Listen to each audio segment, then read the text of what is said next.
Bonjour Anissé. Bonjour Bonjour Karine, bonjour Ronald. C'est donc la semaine de sensibilisation au handicap et aujourd'hui on va parler de prothèses ultra perfectionnées. Oui, on va passer en revue quelques technologies qui simplifient la vie des personnes qui sont atteintes de handicap moteur. Et on va voir par exemple une prothèse qu'on dirait complètement sortie du film Terminator. Si vous avez vu le Terminator, le fameux T800 qui avait un bras qui était un cyborg. Mais là c'est une prothèse qui est pilotée par la pensée. Alors pas tout à fait par la pensée. Et en fait il y a des petits capteurs sur le bout de l'avant-bras, la partie où sur les muscles qui sont encore valides. Et c'est en déplaçant ces muscles, en contractant ces muscles, que l'on fait tourner le poignet, que l'on bouge le pouce et que l'on peut faire ce petit geste-là qui fait peur au petit enfant de ce papa, qui permet de lui dire tu as fait une bêtise et je vais t'appeler. Et on peut vivre quasiment une vie normale, donc faire des choses assez extraordinaires comme casser des œufs et faire une omelette sans en mettre plein partout. Donc c'est ça qui est très intéressant de la technologie. Alors ça coûte un peu cher ce genre de technologie, mais ça permet de remplacer carrément un véritable membre d'une personne handicapée. Ah, ça peut carrément changer la vie. Alors des améliorations également pour les prothèses de jambes. Oui, alors on a vu les bras pilotés par la pensée, mais la même chose existe pour les jambes. Paradoxalement, il se trouve que les prothèses de jambes,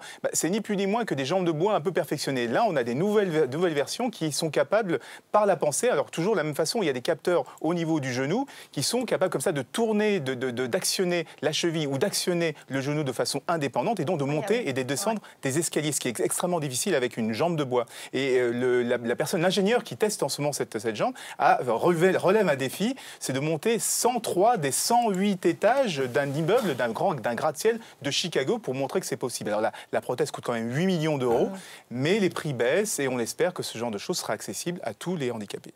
Alors de nouveaux fauteuils aussi qui permettent de monter les escaliers. Oui, alors il ne s'agit pas de monter 108 étages comme ça, mais simplement parfois pour des problèmes d'accès, on a du mal à ne serait-ce que monter un trottoir, ne serait-ce que de monter une marche pour accéder à un bâtiment public. Et bien ce type de fauteuils roulants qui ont un essieu complètement indépendant, avec un châssis avec des roues complètement indépendantes, permettent justement de pouvoir monter sur les trottoirs, de pouvoir entrer dans certains bâtiments qui, eux, ne sont pas accessibles aux personnes handicapées et donc d'éviter aussi des obstacles. Donc c'est très intéressant ce genre de technologie. Et heureusement, les prix baissent.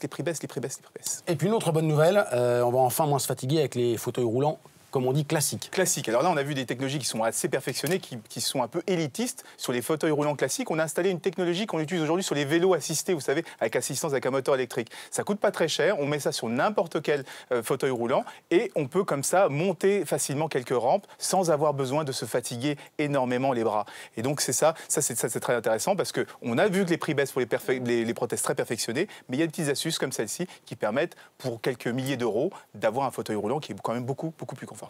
Merci beaucoup Anissé. Merci Anissé.